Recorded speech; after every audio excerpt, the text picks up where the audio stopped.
Hey folks, welcome to Module 2. In this module, our expert will be showing you how to create test variations. So get ready to take some notes and let's jump right in.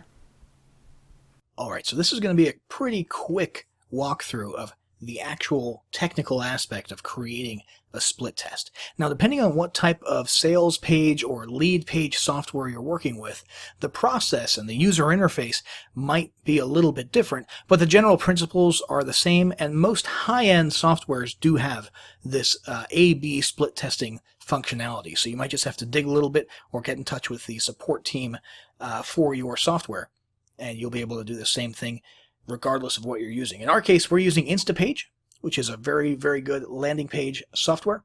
And here's the page we were looking at earlier in the previous lesson.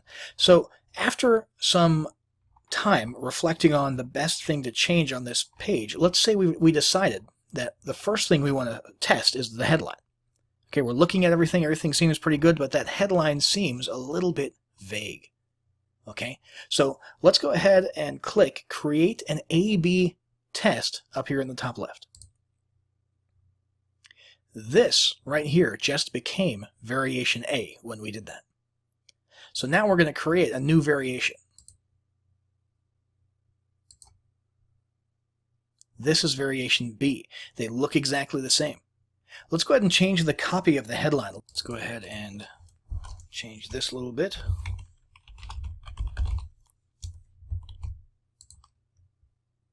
See if we can get it to fit on one line.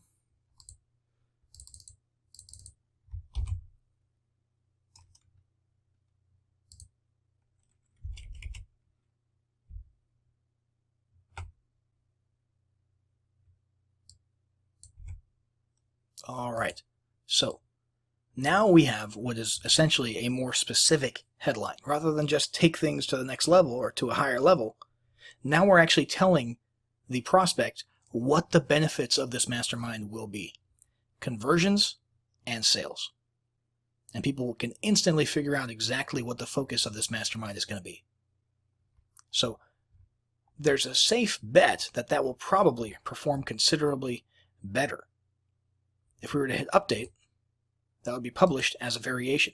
Now the way this works is that from this point forward, there will be a 50-50 split, an equal split. So when you're sending traffic to this page, from this moment forward, the next person is going to go to variation B, the next person is going to go to variation A, and it's going to alternate, filtering left, right, left, right, left, right, A, B, A, B, A, B, so that you have 50% in both pools, and you can see equally what the performance level of each respective one is. Now, depending on what kind of software you're using, it is possible to run a multivariate split test, where you can come on over here, hit new variation. We've got another one here, and we can change the headline again.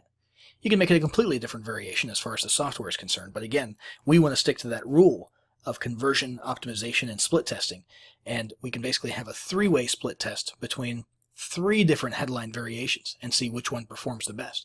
We could add another one and have a four-way test. Does that kind of make sense? As long as it's only one element per time. You can have as many variations as you want. Obviously, you don't want to have too many variations because then you won't have as substantial an amount of traffic going to each variation, and you won't be able to trust and be confident of the results as much. So it's probably best to stick to 2 or 3, run as much traffic as you can through those, and of course, it'll be split equally. So if you have 3, it'll be 33, 33, and 33% going to each page. The next step here is to sit and wait and just let some traffic come to this page until we have a substantial amount that we can actually be certain of the results. Because if we have 10 people come through here and we notice that this page has a 30% higher opt-in rate than the other page, it doesn't really mean anything. It was a pretty small sample group, 10 people.